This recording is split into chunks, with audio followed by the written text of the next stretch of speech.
কল্পনা করুন, ঘড়ির কাঁটায় রাত ঠিক 2টো, বাইরে মুষলধারে বৃষ্টি হচ্ছে, আর আপনি সম্পূর্ণ একা একটা হাসপাতালের মর্গে নাইট শিফটে ডিউটি করছেন।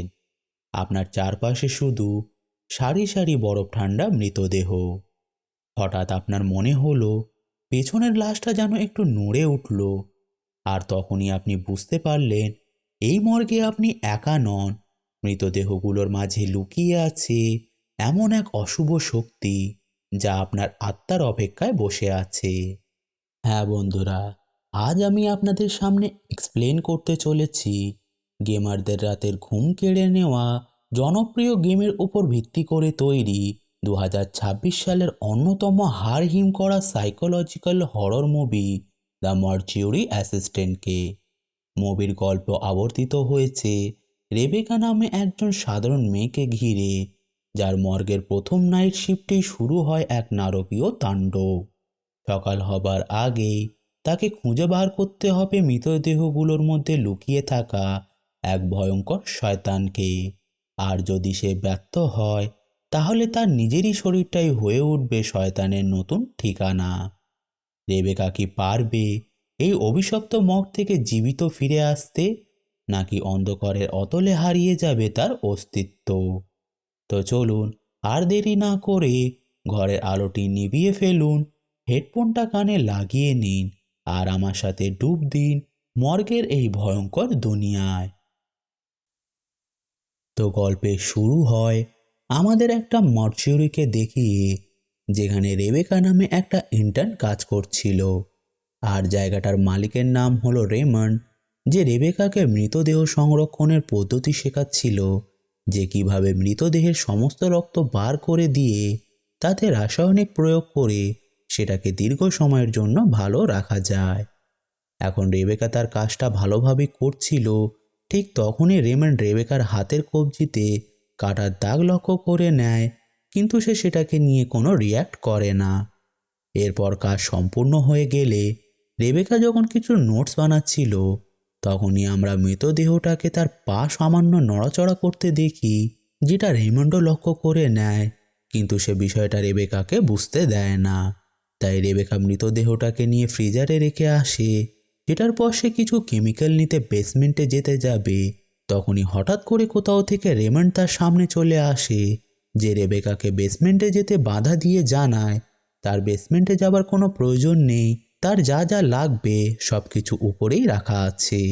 আর এটা বলে সে তাকে তার কাজের জন্য প্রশংসা করে অফিসে গিয়ে তার জন্য অপেক্ষা করতে বলে, যেটাতে রেবেকা কোনো প্রশ্ন না করে রেমন্ডের অফিসে চলে যায়। এখন রেবেকা সেখান থেকে চলে যাওয়ার পরক্ষণেই আমরা বেসমেন্টের মধ্যে একটা অদ্ভুত ক্রিচারকে লক্ষ্য করি, যেটা রেমন্ডও দেখে, কিন্তু আবারও কোনো রিয়াক্ট না করে সে সেখানকার দরজা বন্ধ করে দিয়ে লক করে দেয়। এদিকে রেবেকা অফিসের মধ্যে রেমন্ডের জন্য অপেক্ষা করতে করতে সেখানে উপস্থিত জিনিসপত্রগুলো দেখছিল।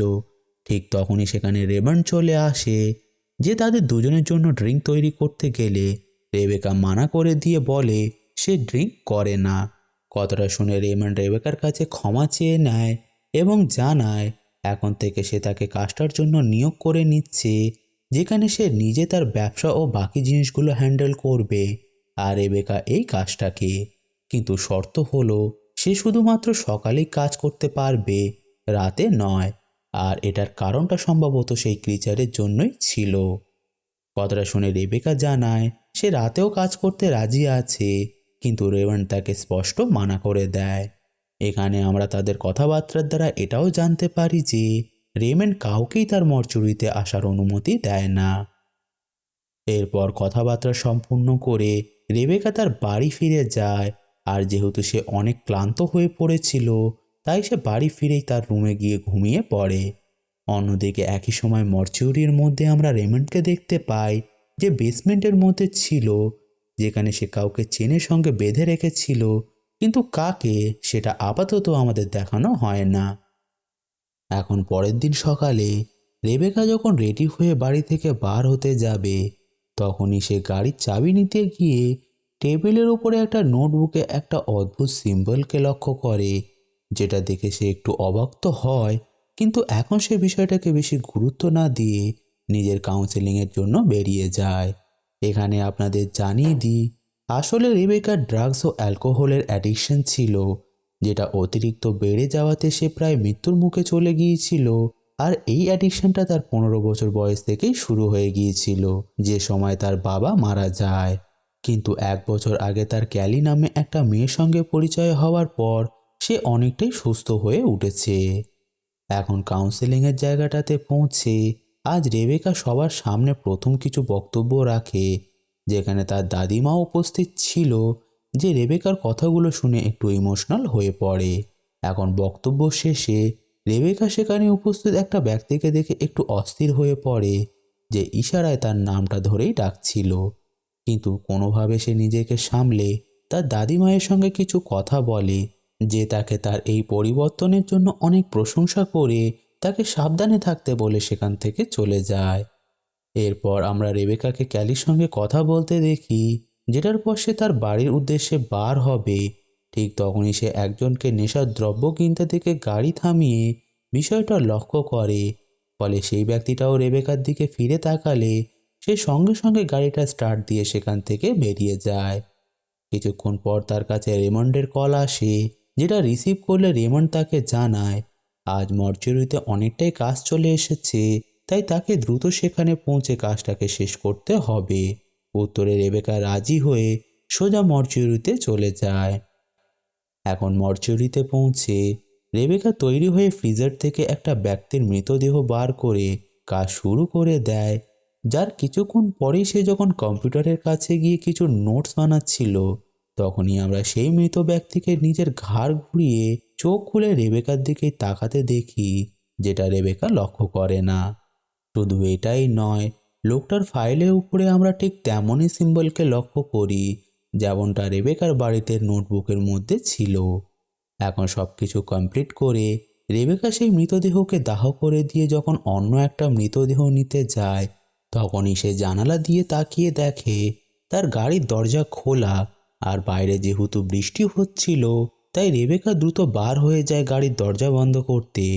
আর ঠিক তখনই আমরা জানালার রিফ্লেকশানে একটা আবছা ডিমনিক ফিগারকে লক্ষ্য করি, যার লাল চোখ দুটো জ্বলজ্বল করছিল। এখন মর্চিউরির ভিতরে এসে রেবেকা যখন কিছু রাসায়নিক নিতে স্টোর রুমে যায়, ঠিক তখনই তার মাথায় ব্যথা শুরু হয়ে যায়। আর ঠিক তার পরক্ষণই সে নিজেকে চেয়ারে বসা অবস্থায় পায়, যেখানে একটু আগের ঘটনা তার মনেই ছিল না। তখনই বাইরে মর্চিউরির টেলিফোন বেজে ওঠে, তাই রেবেকার সাথে সাথে গিয়ে ফোনটা রিসিভ করলে জানতে পারে এটা আসলে রেমন্ড ছিল, যে তাকে জিজ্ঞাসা করে সব কিছু ঠিক আছে কি না।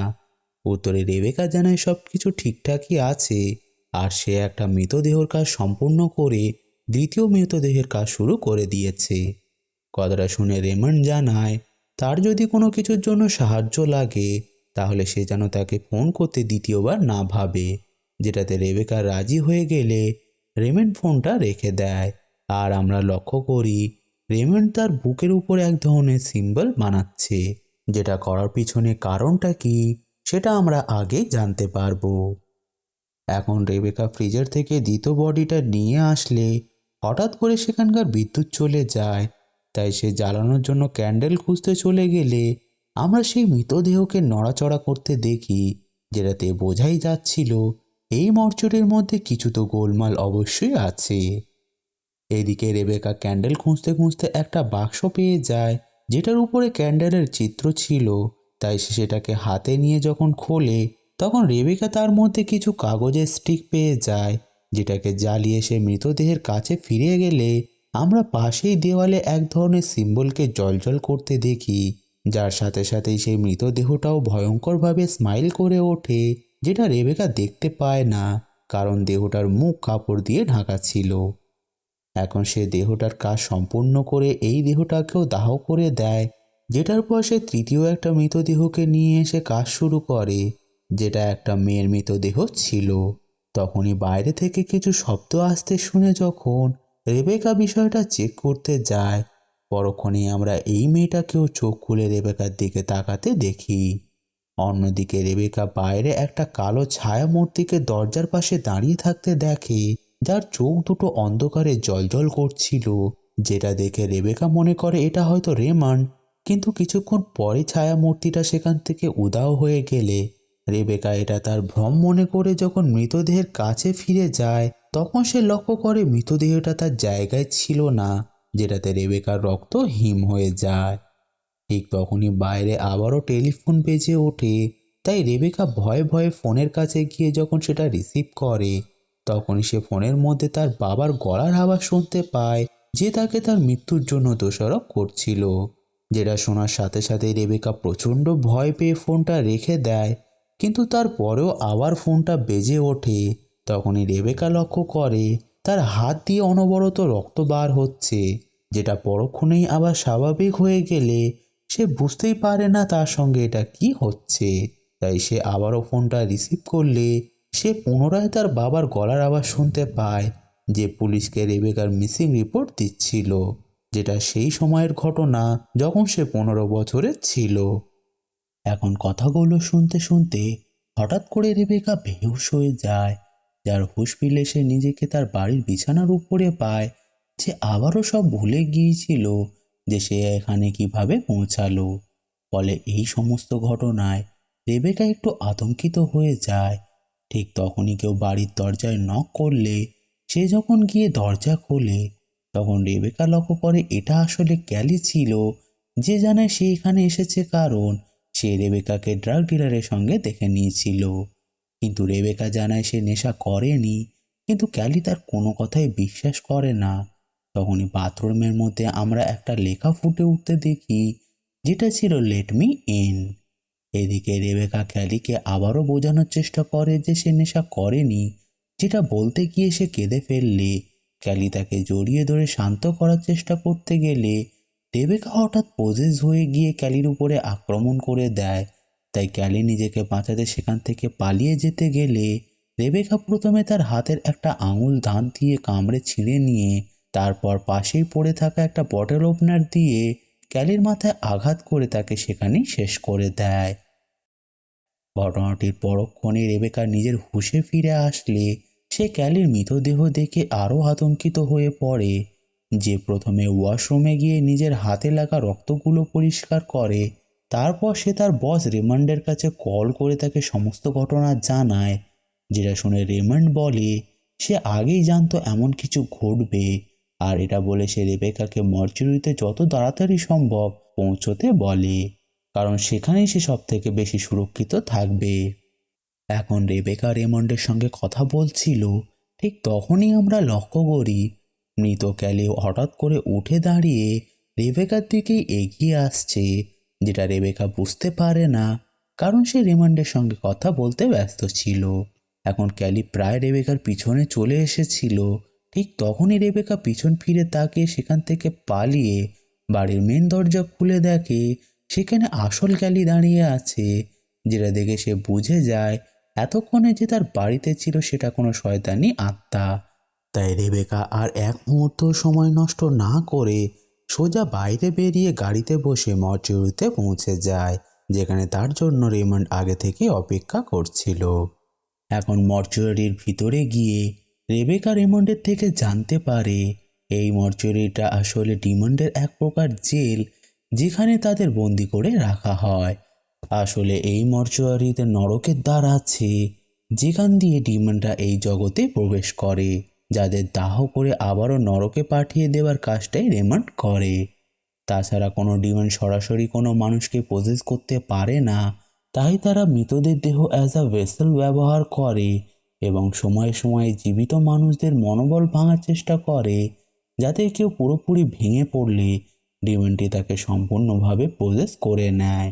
যেমনভাবে এই ডেমনগুলো রেবেকার নেশাদ্রব্য নেওয়ার দুর্বলতাকে ব্যবহার করে তার মনোবল ভাঙার চেষ্টা করছিল। এখানে রেমন্ড জানায় ডিমনকে হারিয়ে তাকে আবারও নরকে পাঠানোর জন্য তাদের প্রথমে ডিমনটার নাম জানতে হবে, তারপর সেই দেহকে দাহ করতে হবে যেটাকে ডিমনটি পজেস করে রেখেছে।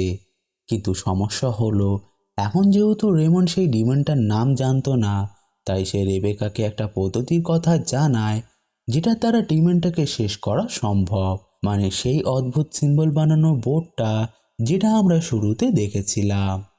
রেমন্ড জানায় তাদের প্রথমে কিছু কাগজের স্ট্রিক জ্বালিয়ে মরচিউরির মধ্যে বোর্ডের সিম্বলগুলো খুঁজে বার করতে হবে, যেটা কাগজের স্ট্রিকের সংস্পর্শে আসলে জ্বলজ্বল করে উঠবে। রেমন্ড আরও জানায় সিম্বলগুলো খুঁজে পাওয়ার পর তাদের এই বোর্ডটা সেই মৃতদেহের উপরে রেখে সেটাকে দাহ করতে হবে, যেটাতে শেষ সিম্বলটা জ্বলজ্বল করে উঠবে। এখন রেমন্ড রেবেকাকে আরও কিছু কথা বলছিল, ঠিক তখনই হঠাৎ করে রেবেকা বেহুশ হয়ে যায়। তাই রেমন্ড তার নাম ধরে ডাকলে আমরা অদ্ভুতভাবে রেবেকাকে পিছন ফিরে তাকাতে দেখি, যাকে দেখে বোঝাই যাচ্ছিল সে পজেস হয়ে গিয়েছে। ফলে রেমন্ড কিছু করতে পারত তার আগেই পজেস রেবেকা তার উপরে আক্রমণ করে দেয়, যে পাশেই পড়ে থাকা একটা রডের টুকরো দিয়ে রেমন্ডকে শেষ করতে যাবে। তার আগেই রেমন্ড তার বুকে আঁকা সেই সিম্বলটা রেবেকাকে দেখিয়ে দেয়, যেটা দেখে সে ভয়ে একটু পিছু হয়ে গেলে রেমন্ড সাথে সাথে ছুটে গিয়ে মরচিউরির বাইরে বার হয়ে বাইরে থেকে দরজাটা লক করে দেয়। পরক্ষণেই আমরা রেবেকাকে নিজের হুঁশে ফিরে আসতে দেখি, যে রেমন্ডকে দরজা খুলে দিতে অনুরোধ করলে রেমন্ড কোনো মতেই দরজা খোলে না এবং রেবেকাকে একা রেখে নিজের অফিসে চলে যায়। এইদিকে মরচুরির ভিতরে রেবেকা বুঝতে পারছিল না সে এখন কি করবে, কারণ সে অর্ধেক কথা রেমন্ডের থেকে জানতে পেরেছিল। তাই সাহায্যের আশায় সে মরচুরির ভিতরে থাকা টেলিফোনটা দিয়ে কল করতে গিয়ে লক্ষ্য করে ফোনটা কাজ করছে না। তাই সে সেখানেই বসে এখান থেকে বার হওয়ার কোনো উপায় ভাবতে লাগে। আর এদিকে আমরা একটা ডিমনিক ফিগারকে জেগে উঠতে দেখি, যে রেবেকার দাদিমায়ের রূপ ধারণ করে তাকে হর্ন করতে শুরু করে দেয়। ঠিক তখনই আরও একটা ডিমন রেবেকার বাবার রূপ ধারণ করে একটা সার্জিক্যাল নাইফ হাতে নিয়ে রেবেকার উপরে ঝাঁপিয়ে পড়ে তার পায়ে একাধিকবার আঘাত করে তাকে আহত করে দেয়। কিন্তু পরক্ষণেই রেবেকার হুঁশ ফিরে আসলে সে লক্ষ্য করে আসলে রেবেকা নিজেই নিজের পায়ে সার্জিক্যাল নাইফ দিয়ে আঘাত করছে, যেটা স্পষ্ট মানে হলো ডিমনগুলো রেবেকার মাইন্ডের সঙ্গে খেলা করছিল তাকে ম্যানিপুলেট করার জন্য। এখন ঘটনাটির পর রেবেকা কোনোভাবে যন্ত্রণা সহ্য করে অপারেটিং রুমে চলে যায়, যেখান থেকে ফার্স্ট এড কিট নিয়ে একটা চেয়ারে কোনোভাবে বসে সে নিজের পায়ের ক্ষতটাকে সেলাই করতে লাগে। আর এদিকে অফিস রুম থেকে রেমন্ড রেবেকার সঙ্গে যোগাযোগ করার জন্য ফোন করে, কিন্তু সাধারণভাবে রেবেকা সেই ফোনটা রিসিভ করতে পারে না। এখানে একটা অবাক করা বিষয় হলো সেই মেয়েটার মৃতদেহ নিজে নিজেই তার জায়গায় পৌঁছে গিয়েছিল, যেটা হঠাৎ করে উঠে বসে, কিন্তু রেবেকা সেই দিকে তাকানোর সাথে সাথেই সবকিছু আবার স্বাভাবিক হয়ে যায়। এখন পায়ের ক্ষতটা সেলাই করা হয়ে গেলে রেবেকা যখন একটা সার্জিক্যাল নাইফ নিতে যায়, তখনই সেই মৃত মেয়েটি জীবিত হয়ে রেবেকার উপরে আক্রমণ করে দেয়, যার হাত থেকে সে কোনোভাবে নিজেকে ছাড়িয়ে পাশেই থাকা তার দিয়ে মেয়েটির হাত বেঁধে দেয়। এরপর সে টেলিফোন রিসিভ করে রেমন্ডের সঙ্গে কথা বলে, যেখানে রেমন্ড তাকে জানায় ডিমনটাকে শেষ করতে প্রথমে তাকে নিজের রক্ত পজেস দেহের উপরে ঢালতে হবে, তারপর সেই দেহটাকে দাহ করতে হবে। আর এইভাবেই ডিমনটা সেই মৃতদেহের মধ্যে ট্র্যাপ হয়ে চিরতরে শেষ হয়ে যাবে। কথাটা শুনে প্রথমে তো রেবেকা রাজি হয় না, কিন্তু নিজের প্রাণ বাঁচানোর জন্য আর কোনো উপায় না থাকায় রেবেকা ঠিক সেটাই করে যেমনটা রেমন্ড তাকে করতে বলেছিল, মানে নিজের রক্ত মেয়েটির দেহের উপরে ছড়িয়ে তারপর তাকে দাহ করে দেয়। কিন্তু এসব করার পরেও ডিমনগুলো তার পিছু ছাড়ে না, তাই সে রেমন্ডকে আবারও কল করে বিষয়টা জানায়, যেটা শোনার পর রেমন্ড বলে সে তো এমন কিছু করতে তাকে বলেনি, তাছাড়া সে তো অনেকক্ষণ ধরেই তাকে ফোনে যোগাযোগ করার চেষ্টা করছে। যেটা শুনে আমরা বুঝতে পারি এটাও ডিমনগুলোর একটা ছলনা ছিল। এখন আসল রেমন্ড রেবেকাকে বলে সে এখনো পর্যন্ত তাকে সব কথা জানায়নি, যেটা বলে সে রেবেকাকে বেসমেন্টে গিয়ে কিছু টেপ রেকর্ড খুঁজে সেগুলো দেখতে বলে। আর এটা বলার সাথে সাথে কলটা কেটে যায়। তাই রেবেকা আর এক মুহূর্ত সময় নষ্ট না করে বেসমেন্টে গিয়ে টেপগুলো খুঁজতে শুরু করে, যেটা কিছুক্ষণ পর সে পেয়েও যায়। তাই সাথে সাথে উপরে এসে সেটাকে প্লে করলে রেবেকা ফুটেজের মধ্যে রেমন্ডকে দেখতে পায়, যে জানায় তার অ্যাসিস্ট্যান্ট ভ্যালোরি ডিমনের দ্বারা সম্পূর্ণ পজেস হয়ে যাবার পর তাকে বাধ্য হয়ে ভ্যালোরিকে বেসমেন্টের মধ্যে বন্দি করতে হয়।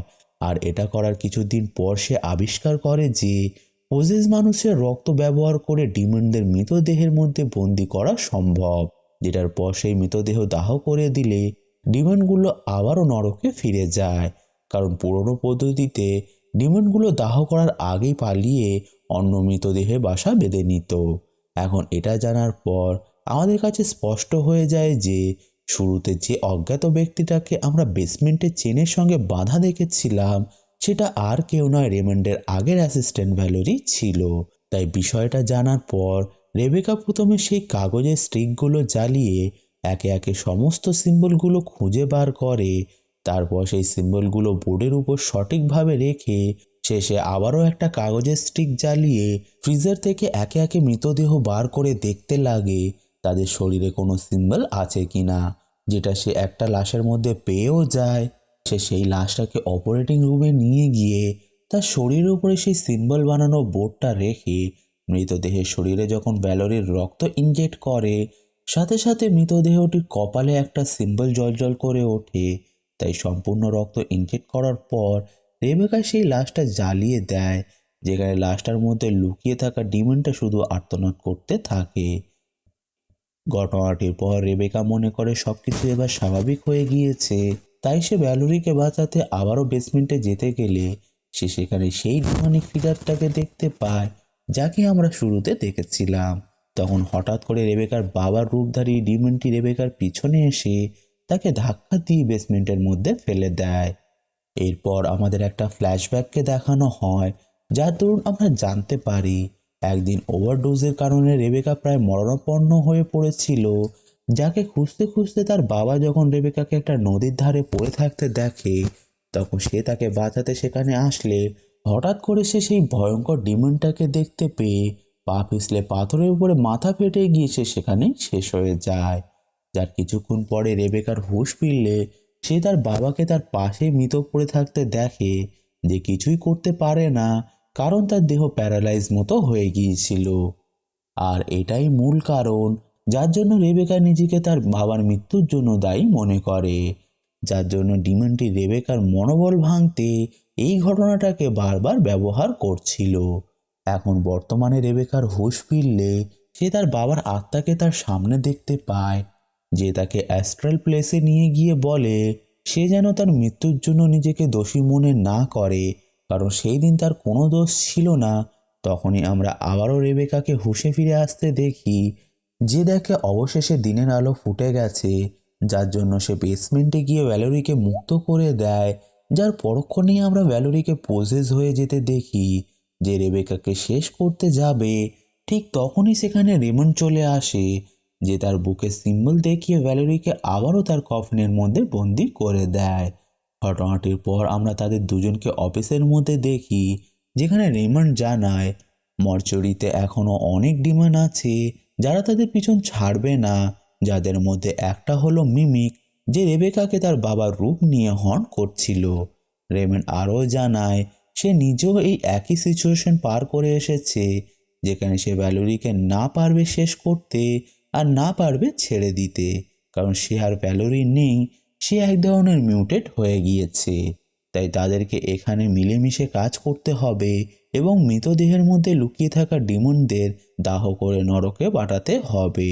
আর যদি তারা সেটা না করে ডিমনগুলো কখনো তাদের পিছু ছাড়বে না এবং যে কোনোভাবেই তাদেরকে এই মর্চুরিতেই ফিরিয়ে নিয়ে আসবে, যাতে তারা তাদের সম্পূর্ণ প্রসেস করতে পারে। তাই নিজেদের বাঁচাতে তাদের এই কাজটা চালাতেই থাকতে হবে।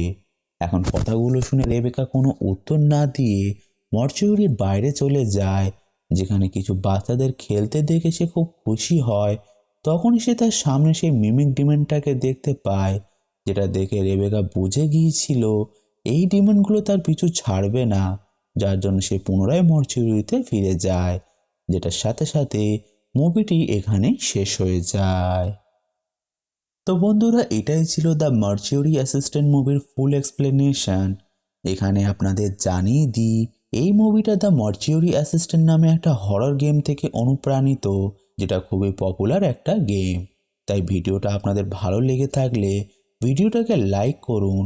কোনো প্রশ্ন বা মতামত থাকলে অবশ্যই কমেন্ট করে জানাতে ভুলবেন না। আমি যত দ্রুত সম্ভব আপনাদের সকল প্রশ্নের উত্তর দেওয়ার চেষ্টা করব।